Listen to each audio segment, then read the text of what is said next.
जय जय साई, जय जय साई, तेरी महिमा अति सुखदाई। माता पिता तुम गुरु साई, तुम करुणा के सागर साई। जय जय साई, जय जय साई, तेरी महिमा अति सुखदाई। नमस्कार, ओम साई राम। साई श्रद्धा सबूरी चैनल से आप सभी साई भक्त को हमारे इस परिवार में बहुत बहुत स्वागत करती हूँ और हमारे इस छोटे से परिवार की ओर से अनुरोध करती हूँ, जो भक्त पहली बार हमारे चैनल में है कृपया करके अपने उंगली उठाए, बेल आइकन को दबाएं और हमारे चैनल को सब्सक्राइब जरूर करें। सब्सक्राइब नहीं करेंगे तो हम जो वीडियो डालते रहते हैं वो आपको कैसे मिलेगा? तो मिलने के लिए सब्सक्राइब तो करना पड़ेगा ना, और इसीलिए अनुरोध करती हूँ चैनल को जरूर सब्सक्राइब करें। अगर आपका कोई एक्सपीरियंस हो, हमारे चैनल में जो नंबर है जो अभी विजिबल हो रहा है, इस नंबर पे फ़ोन करके एक्सपीरियंस आप लोग शेयर कर सकते हैं। हम हमारे इस चैनल के माध्यम से आपका एक्सपीरियंस टेलीकास्ट करेंगे। सभी भक्तों को मैं बोलूँगी, मैं जो बाबा का प्रवचन बोलती हूँ सुन के आपको कैसा लगता है वो कमेंट बॉक्स में ज़रूर कमेंट करें, ताकि मुझे भी मालूम चले मैं अच्छा से बोल पाती हूँ या नहीं पाती हूँ, और आप लोगों को समझ में आता है या नहीं। उसके लिए तो मेरे को जानना ज़रूरी है, और आपका कमेंट नहीं आएगा तो मैं समझूंगी कैसे, और मेरे को मोटिवेट करते जाइएगा और अच्छे अच्छे प्रवचन आप सभी के सामने निवेदन कर सकूं। बाबा अपने अमृतवाणी में कहते हैं, 2 पहिए की गाड़ी का नाम ही है जिंदगी। ये जिंदगी 2 पहिए की गाड़ी है, चलते जाना है, चलते जाना है, रुकना नहीं है। जब रुक जाएगा तब आप समझ लेना आपका जीवन भी रुक गया है। मालिक का नाम शरण करते करते यूं ही आपका हर एक रास्ता पार हो जाएगा। ये जो रास्ता है गड्ढे से भरा है, कांटों से भरा है, कोई बात नहीं, ईश्वर है आपके साथ। मनोबल प्रबल होना चाहिए, मनोविश्वास होना चाहिए, यूं ही रास्ता पार होता जाएगा। हमारे एक साई भक्त ने उनका एक्सपीरियंस हमारे इस YouTube चैनल के साथ शेयर किया है। सभी भक्तों को मैं अनुरोध करूंगी आप उनका एक्सपीरियंस सुनिए, और सुनने के बाद कैसा लगा जरूर कमेंट बॉक्स पे आपका कमेंट ड्रॉप करें। ओम साई राम। ओम साई राम। मेरा नाम विनुता, मैं कर्नाटका से बोल रही हूँ। मैं साई बाबा के बारे में मेरा कुछ एक्सपीरियंसेस शेयर करना चाहती हूँ साई श्रद्धा सबूरी चैनल के द्वारा। एक और छोटा सा एक्सपीरियंस है। मेरे दीदी जो MSc पढ़ रही थी, कॉलेज जाते वक्त उनको एक गाड़ी मिली सामने से, जिस पे साई बाबा के भक्त साई बाबा को रख के जो धर्मशाला जो चलाते हैं उसके लिए पैसा इकट्ठे कर रहे थे सारे घर से। तो उन्होंने बाबा का जो गान बजा के सब कुछ मंगल करके गाड़ी चला के आ रहे थे। मेरे दीदी ने देखा और उन्हें कैसे पता चला वो कुछ भी पता नहीं। उनके दिल में ये भाव आया कि मेरे पास जो जितना भी पैसा है वो सब कुछ दे देना चाहिए। तो उनके पास तब कुछ 40 रुपीज़ थी बस चार्ज को छोड़ के। तो उन्होंने सारा पैसा डाल दिया, अपने लंच के लिए भी पैसा नहीं बचाया, कुछ चीज़ के लिए भी पैसा नहीं बचाया, सब कुछ दक्षिणा में दे दिया और बाबा को नमन करके वहाँ से चली गई। और फिर कॉलेज के पूरा होने के बाद घर आई, और बहुत दिनों के बाद स्कॉलरशिप जो मिलता है कॉलेज से, जो कैटेगरी वाइज मिलता है, जो हमारी कैटेगरी है उसमें किसी को भी नहीं मिला था स्कॉलरशिप, लेकिन सिर्फ मेरे दीदी को मिला था 5,000। इन्होंने सिर्फ 40 रुपया दी थी बाबा के भक्तों के हाथ में दक्षिणा के रूप में। पूरा यूनिवर्सिटी में किसी को भी नहीं आया था स्कॉलरशिप, सिर्फ मेरे दीदी को आया था। सब ने ऐसे जो उनके फ्रेंड्स होते हैं वो सब ये बोल रहे थे कि हम रिकमेंडेशन लेके हमारा जो स्कॉलरशिप अटका हुआ है ले लेंगे, ऐसे बोल रहे थे। और कुछ ऐसे लोग ऐसे बोल रहे थे कि किसी को नहीं आया है, तुम्हें कैसे आया, क्या तुमने किसी बड़े इंसान से रिकमेंडेशन किया था क्या, ऐसे की थी वैसे की थी। उन लोगों ने ऐसे पूछते रहते थे। लेकिन मेरे दीदी को तब पता नहीं चला था कि ये कैसे आया है स्कॉलरशिप। और फिर बहुत दिनों के बाद इनके दिल में थॉट आया कि वो जो इंसिडेंट हुआ था, बाबा का जो भक्तों ने आके पैसा मांगा और मेरे दीदी ने दिया, वो इंसिडेंट झटक से याद आया और इन्हें पता चला कि ये सिर्फ बाबा का ही कृपा है। और ये चीज़ हमें तब पता चला जब हम बाबा का भक्त बने। जब इन्होंने पैसा दे के गए, स्कॉलरशिप आया था, तब हम बाबा का भक्त भी नहीं थे, बाबा के बारे में उतना कुछ पता भी नहीं था हमें। और जब हमने बाबा को मानना शुरू किया, बाबा ने हमें खींच लिया उनके तरफ, तब हमें ये पता चला कि ये सिर्फ बाबा की कृपा है। और बाबा के होते किसी का रिकमेंडेशन का क्या ज़रूरत है, बाबा तो सबसे महान है। तो ये एक छोटा सा इंसिडेंट है बाबा का, मिराकल कह सकते हैं। और जो मैंने शेयर किया है, इतना सारा एक्सपीरियंसेस जो मेरे साथ हुआ है। और जब मैंने बोला ना कि मेरे माँ के डेथ के बारे में, उसके बाद डेथ के बाद हम बहुत ब्लैंक थे। हमने किसी भी भगवान को मानना भी छोड़ दिया था। मुझे ऐसे लगता था कि मेरे माँ ऐसी थी कि वो रोज़ सुबह 4 बजे को उठ के सब कुछ क्लीनिंग करके घर का नहा धो के बाबा जो भी भगवान वो मानती थी सबको प्रे करती थी। 4 बजे को उठ के ही, एक भी दिन नहीं छोड़ती थी, प्रतिदिन 4 बजे को उठ के प्रे करके फिर ही कुछ खाती थी। बहुत पूजा पाठ करती थी, बहुत दान धर्म करती थी, बहुत ही दिल की साफ इंसान थी। सब लोग ऐसे बोलते थे कि तुम्हारे घर में तो रोज़ खाना पकता है, रोज़ सबको देती हो, तुम्हें ऐसे बोलते थे कि पागल हो क्या ये लोग, ऐसे बोलते थे लोग जो जिनको दान धर्म का पता नहीं, वो लोग ऐसे बोलते थे। और फिर जो मेरा माँ के साथ हुआ, हमने तो भगवान को मानना भी छोड़ दिया था, क्योंकि इतना प्रार्थना, ज़िंदगी भर प्रार्थना की मेरे माँ, उसके बाद ऐसे भगवान ने अंत में हाथ छोड़ दिया। तो कैसे भगवान है, ऐसे मैं मेरे दीदी सब सोच के हमने भगवान को प्रे करना ही छोड़ दिया था। पूजा करते थे सिर्फ इसलिए कि करना है ना, मेरा माँ ने करते आया है, तो उनके बाद हमने नहीं किया तो उनको तकलीफ़ होगा, इसलिए करते थे। भक्ति से कभी नहीं करते थे माँ के जाने के बाद। और फिर हमने कैसे बाबा की तरफ आकर्षित हुए हमें भी पता नहीं, बाबा ने हमें खींच लिया अपने तरफ। और एक मैं मोबाइल में सिर्फ सारा दिन मोबाइल देखते ही रहती थी मैं, क्योंकि कुछ भी चीज़ में मुझे मन नहीं लगता था, मेरे दीदी को भी किसी भी चीज़ में मन नहीं लगता था, हम सिर्फ सैड रहते थे। तब ये सारा दिन मोबाइल देखती थी। तब देखते देखते मुझे साईं बाबा का मिराकल्स जो लोग बताते हैं उसका लिंक मिला। तो मेरे साईं सीरियल देखना बंद कर दी और फिर सारा दिन मिराकल सुनना शुरू कर दिया। ऐसे करते करते मुझे साईं श्रद्धा सबूरी चैनल जो रूपाली मैम चलाते उसका लिंक मिला।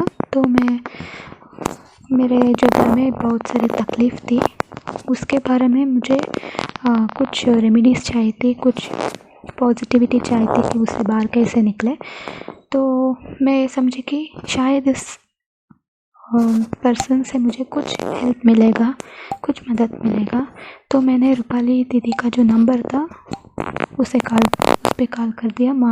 दीदी ने कॉल पिक किया और बहुत टाइम तक मैंने जो भी तकलीफ़ थी वो सब दीदी को बताया। दीदी ने बोला कि हमने बहुत सारा जगह जाके पैसा भी व्यय किया काला जादू से बचाने के लिए अपने आप को, लेकिन दीदी ने बोला कि किधर भी जाने का ज़रूरत नहीं है, सिर्फ बाबा को मानो, लकी रेड बाबा को घर लेके आओ और उनका पूजा पाठ शुरू करो। कोई भी तकलीफ़, कोई भी जादू मंत्र तुम्हारे साथ, तुम्हारे पास, तुम्हारे फैमिली के पास नहीं आएगा, ऐसे दीदी ने बोला। बहुत समझाया उन्होंने और फिर उसके बाद मैंने भी हाँ कह दिया और उन्होंने बाबा का फ़ोटो मुझे व्हाट्सएप किया और फिर उसके बाद हमने बाबा का फ़ोटो बनवाया, फ्रेम बनवाया और घर लेके आने वाले थे। हम जिस दिन घर लेके आने वाले थे उसी दिन जो हमारे घर है ना उसमें हम रेंट देते हैं घर को, हमारा 3 घर रेंट देते हैं हम। एक घर को तीनों घर में कोई नहीं था, खाली पड़े हुए थे। हमें भी पैसों का बहुत तकलीफ़ हो रहा था। हमने बाबा को मन ही मन प्रे कर रहे थे कि सारा घर खाली है, कोई भी और रेंट नहीं आ रहे, किसी भी लोग नहीं आ रहे, ऐसे कैसे चलेगा। ऐसे करके हमने बाबा को प्रे करते थे। और फिर लकी रेड बाबा की वजह से ही एक लोग आया घर में, एक घर तो भर गया। और हमने बाबा से ये पूछना शुरू कर दिया, आप एक इंडिकेशन दे दो कि आपने ही इन लोगों को सेलेक्ट करके हमारे घर में लाए हैं। आपके मर्ज़ी के बिना किसी को भी नहीं आना मंजूर है हमें। आप एक इंडिकेशन दे दीजिए कि आप ही लाए हैं इन लोगों को। ऐसे हमें बाबा से पूछना शुरू कर दिया। तब और जब वो एडवांस देने आए थे तब उनका जो रिंगटोन था, जैसे ही हमने ये बात बोला, जो बाबा का रिंगटोन होता है ना, वो बज गया। तो हमें बहुत खुशी हुई। और उन लोगों ने वो लोग भी बहुत अच्छे हैं और उन्होंने बोला कि हम बाबा का भक्त है। हमें तो इतना खुशी हुई। हम बाबा को दिल से शुक्रिया किया कि आपने सेलेक्ट करके हमारे लिए लाया है। और उसके बाद और 2 घर हैं, वो भी खाली थे। तो कुछ जन आए और उन्होंने बोला कि हमें एक घर पसंद है, हम रेंट के लिए रहेंगे, ऐसे करके उन्होंने बोला। लेकिन हमने उनको जानकारी पूछा तो कुछ गड़बड़ था उसमें। हमें लगा कि ये तो कुछ अजीब लोग लगते हैं, ऐसे हमें लगा। लेकिन उन्होंने तो 100 रुपीज़ एडवांस लेके गए थे कि हम शाम को आके पूरा एडवांस दे देंगे। हमें दिल ही नहीं था कि उन लोगों को देना है, क्योंकि वो एक दिन का काम नहीं होता है, रोज़ उनका चक्कर में पड़ना हो जाता है रेंट में देने के बाद। जब तक वो लोग रहे घर में तब तक हमें चिंता सताने लगते हैं अगर अच्छे लोग नहीं आए तो हमें ये तकलीफ़ हुआ कि उन लोगों ने तो 100 रुपीज़ दे के गए हैं, शाम को आके पूरा भी दे देंगे एडवांस। लेकिन हमें दिल से ये लगता था कि ये अच्छे लोग नहीं हैं। तो हमने बाबा से पूछा कि बाबा ये कैसे लोग हैं, क्या हुआ। आप सोचिए, उसी दिन हमें घर लाना था रेड लकी बाबा को। वो आने वाले थे घर, मेरे पापा गए थे शॉप को उन्हें घर लेके आने के लिए। मैं मेरे दीदी घर में थे। तो अचानक मेरे आंटी कॉल किया और मैंने सब कुछ बता दिया उन्हें, ऐसे लोग हैं, कुछ अजीब लगते हैं, फैमिली भी कुछ ऐसे नहीं लगता अच्छे लोग हैं, हमें दिल नहीं लग रहा है। ऐसे मैंने मेरे आंटी को बोला और उन्होंने बोला कि नहीं, आप जो 100 रुपये दिया है वो वापस कीजिए और फिर बोलिए कि कोई और आएगा या है, ऐसे बोले। और वो लोग चले जाएंगे, ऐसे मेरे आंटी बोली। और मुझे ये लग रहा था कि वो सैड हो जाएंगे और पैसे लिया है, मुझे कुछ करने का, क्या करूँ क्या नहीं करूँ, ये सब हो रहा था मेरे दिल में। और फिर लकी रेड बाबा घर में आए, हमने दीपक जलाया और उनके चरण में माथा टेक के प्रार्थना की। वो लोग भी आए, हमने प्यार से ही वो पैसा वापस करके उन्हें भेज दिया वापस। लकी रेड बाबा की अगर इच्छा होती तो वो लगाते, नहीं था इच्छा, इसलिए वो लोग चले गए। ऐसे है ज़िंदगी में, जो भी लोग आने जाने होता है वो भी बाबा ही तय करते हैं। बाबा के आने के बाद ही ये सब होता है। अगर आप चाहते हैं आपके ज़िंदगी में जो भी हो अच्छा ही हो, अगर गलत भी हो वो भी आपके अच्छाई के लिए हो, तो आप बाबा को मानना शुरू कर दीजिए। अगर बाबा को मानेंगे तो जो भी होगा अच्छा ही होगा। ये हमें बाबा लकी रेड बाबा घर आते ही ये चमत्कार हो गया हमारे घर। वो विराजमान हुए घर में तो ये चमत्कार हो गया। हमें तो बहुत खुशी हुई। और उसके बाद उन लोगों को हमने पैसे दे के वापस कर दिया, भेज दिया उन लोगों को। और फिर अभी जो लोग फिर से ये लोग कुछ लोग आए, मुझे ऐसा लगा कि ये लोग अच्छे हैं, ये लोग ठीक हो सकते हैं हमारे घर के लिए। हमने बाबा से पूछा अगर आपने लाया है तो कुछ इंडिकेशन दे दीजिए। फिर से हमने पूछा, उन लोगों ने जब जो घर को पहले आके दूध उबालते हैं ना, तब उसके लिए हमें बुलवाया था उन लोगों ने। हम जैसे गए, उसका मंदिर जो था उसमें बाबा ही पहले माँ लक्ष्मी के बगल में बाबा दिखे हमें बहुत खुशी हुई। बहुत अच्छे लोग हैं बाबा, 2 घर में अच्छे लोगों को लाया है। हमें ये विश्वास है कि और भी जो घर है उनमें भी बाबा का प्यारे बच्चे ही आएंगे। गलत लोग, जो तकलीफ़ देने वाले, कुछ गलत करने वाले जो लोग होते हैं, उन्हें बाबा आने नहीं देते। ये हमें विश्वास है बाबा के ऊपर। और ये जो मैं एक्सपीरियंसेस शेयर की हूँ आज, ये मैं बहुत पहले मीन्स 3 महीने पहले ही शेयर करना चाहती थी, लेकिन वो नहीं पाया था। आप ऐसे समझ सकते हैं कि मैं टाल रही थी। चल दूसरे दिन करते हैं, तीसरे दिन करते हैं, ऐसे करके मैं टाल ही जा रही थी। ऑडियो बनाना तो मेरे दिमाग में भी नहीं था। कल इस वीडियो को मैं जिस दिन बनाई हूँ उसके एक दिन पहले मैं जो मेडिटेशन करने के लिए गई थी, उधर बैठ के मैंने बाबा से पूछा, और बहुत बार पूछी हूँ कि सब लोग जो एक्सपीरियंस शेयर करते हैं, अगर उनको एक्सपीरियंस शेयर करने का मन होता है और नहीं शेयर करते, तो आप खुद उनके ड्रीम में जाके या फिर किसी न किसी रूप में जाके उनसे वीडियो बनवाते हैं या फिर ऑडियो बनवाते हैं।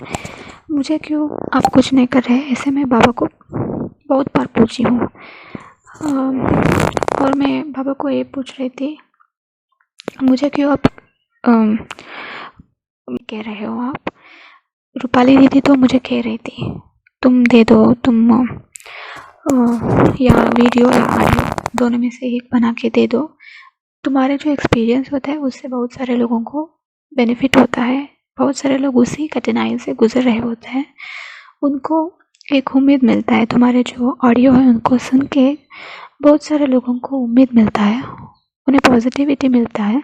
तो शेयर करना, ऐसे दीदी बहुत बार बोली थी, लेकिन मैं मन नहीं की थी बनाने के लिए। आज दीदी ने कॉल किया फिर से।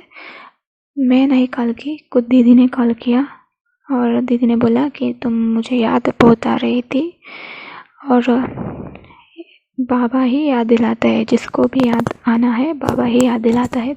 तुम्हें याद दिलाए बाबा ने, और इसके पीछे तो कुछ अचानक भी होते हैं। इसीलिए तो कृपा से पापा का मर्जी था आज मुझे ऑडियो बनाना है। पापा का कृपा से मैं जो भी मेरे छोटे छोटे एक्सपीरियंसेस हैं जो मेरे लिए बहुत बड़े हैं उन्हें मैं शेयर की हूँ। अगर इसमें से कोई भी एक्सपीरियंस आपके साथ मिलता जुलता है, वो लोग प्लीज़ उम्मीद मत हारिए। बाबा हमेशा आपके साथ, आपके परिवार के साथ, आपके प्रियजन के साथ रहेंगे। बाबा की जो पूजा है वो करते रहिए। किधर भी जाओ, घर से बाहर निकलने से पहले बाबा को विभूति लगा के जाइए, सब मंगल ही होगा। ओम साई राम।